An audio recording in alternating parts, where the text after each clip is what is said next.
কথায় আছে বাঙালির ১২ মাসে ১৩ পার্বণ, তার মধ্যে একটি গুরুত্বপূর্ণ পার্বণ হলো জামাই ষষ্ঠী। তো এই বছর হলো আমার প্রথম জামাই ষষ্ঠী, তো তার জন্য একটা লুক ট্রাই করেছি।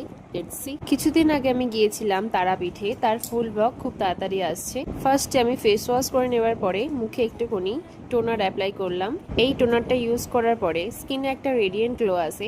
আমার বিয়ের সময় আমার মেকআপ আর্টিস্ট আমাকে এই টোনারটা ইউজ করতে বলেছিল, তারপর থেকেই আমি এটা ইউজ করি, আর এটা আমার স্কিনে বেশ ভালো কাজ দেয়। প্রত্যেকবারের মতো আজকের মেকআপটাও আমি মিনিমালি রাখবো।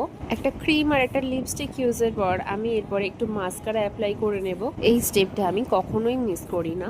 জানো তো, আমার বিয়ের আগে পর্যন্ত আমার কখনোই ডার্ক কালার ভালো লাগতো না। আমি যখনই যাই শাড়ি পরতাম শুধুমাত্র লাইট কালারেরই পরতাম। তবে বিয়ের পর থেকে আমি ডার্ক কালার পরা শুরু করেছি, আর আমার তো মনে হয় এই কালারগুলো আমাকে বেশ ভালোই লাগে। এটা আমার শ্বশুরবাড়ি থেকে পাঠানো তত্ত্বের একটি শাড়ি। আজকে আমি আমার বিয়ের জুয়েলারিগুলো পরবো বলেই ঠিক করেছি। আমি বেশিরভাগ সময় জুয়েলারি স্কিপ করি, তবে আজকে আমার ইচ্ছা হলো একটুখানি পরতে জুয়েলারি। আর মুখেও আমি আজকে কোনো ফাউন্ডেশন বা কোনো কিছু ইউজ করিনি, তবে টিন্টেড সিরাম এক্ষেত্রে ইউজ করা যেতেই পারে। এবছর জামাই ষষ্ঠী শনিবার পড়েছে।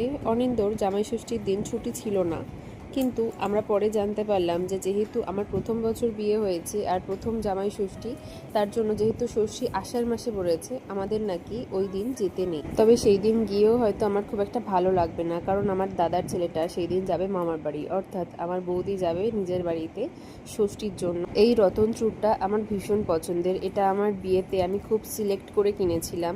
এটি আমি বড় বাজারের একটা স্টোর থেকে কিনেছিলাম। আমার পক্ষে সম্ভব হলে আমি অবশ্যই তাদের কন্ট্যাক্ট নাম্বারটা দিয়ে দেবো। সেখানে সুন্দর সুন্দর কালেকশন ছিল। আজ আমার ওপেন হেয়ার স্টাইলে নিজেকে ভালো লাগছিল। তো এই ছিল আজকের ভিডিও। কেমন লাগলো অবশ্যই